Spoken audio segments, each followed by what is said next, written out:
We all grew up with fairy tales that start with once upon a time and end with happily ever after. Our music claims that all you need is love, and that when you're in love, I can't smile without you, I can't laugh, and I can't sing. But is that really a solid foundation for a relationship? No, it's not. And you're in for disillusionment and heartache if you believe that you'll ride off into the sunset with your fair maiden or handsome prince and the birds will sing to you as you proclaim your love for the rest of your life. Don't get me wrong, love is an important part of marriage. I don't know from personal experience, but I've spent a lot of time researching the subject, and what I've learned is that it's best if relationships are founded on open communication, common values and goals, commitment, and selflessness, which will promote love and help it to grow and last.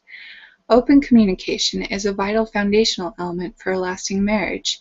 You have to be willing to share your heart and emotions as well as your desires and needs. Be forthright with the person with whom you're sharing your life. Uncommunicated needs and desires build walls and resentments which can undermine the marriage and eat away at the love that started it all. An important element of communication is trust. You have to be willing to trust that your spouse will listen to you and respect your opinions and needs, which leads to listening. To effectively communicate, you have to be an active listener. Everyone has a need to be heard. If you don't listen to what the other person is saying, not only will you miss important information they may be trying to give to you, but you may end up giving your spouse the message that they're not important to you. As you learn to listen to each other, you learn to work through the trials and heartaches, which is important to overcoming challenges that will come, since there is opposition in all things, and there will be no convenient sunsets and horses to ride. Just keep talking, and you can get through a lot. Next, it's important to have common values and goals. It's commonly thought that opposites attract, but in reality, strong marriages have more in common than opposition. According to the National Marriage Project 2004, quote, "The more alike you are with someone in terms of your social background, your lifestyle, your values, and so forth, the more likely you are to be attracted to that person. More importantly, the more alike you are, the better your chances of having a lasting and satisfying relationship. Sometimes people who are unlike each other do get romantically involved and marry. Such marriages have a lower probability of being both lasting and satisfying," end quote. It's also important to agree on goals such as how many children, when to have them, and who will take care of them, or your faith, not just how strongly you believe in God, but also that you both belong to the same religion. Non-similar religious beliefs can cause conflicts that may never be resolved and will drive a wedge in the relationship.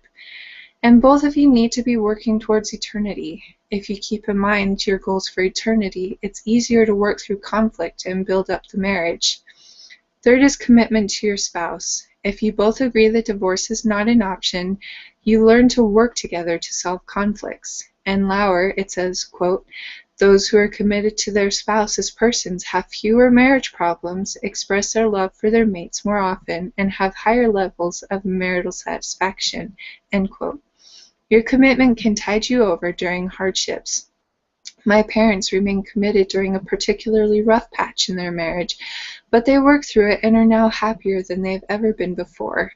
And this year they celebrated 36 years together. Last is selflessness. When you focus on yourself, you lose sight of what's really important. You forget to show your spouse you love them, and as a result, your love for your spouse and their love for you will diminish. Service increases love. There are countless stories in the church of giving service to those around you and learning to love them through that service. It creates the love of God that overlooks flaws and mistakes and blesses both the one served and the one giving the service. Bishops and other leaders learn to love the people they serve and are blessed with an increased capacity to love. If it works for non-marriage relationships, it will work for marriages too. Selfishness is all about what I can get. The more you get, the more you need, until you're an endless pit sucking the life out of those you love and craving fulfillment that can only come through forgetting yourself. Selfishness manifests itself in many ways, in something as simple as ignoring your spouse when you know they need to talk, or something as serious as an affair. Love is wonderful and beautiful, but it's not enough to make a marriage last. That initial euphoric feeling does fade, and people can get caught in believing that it means the marriage is over.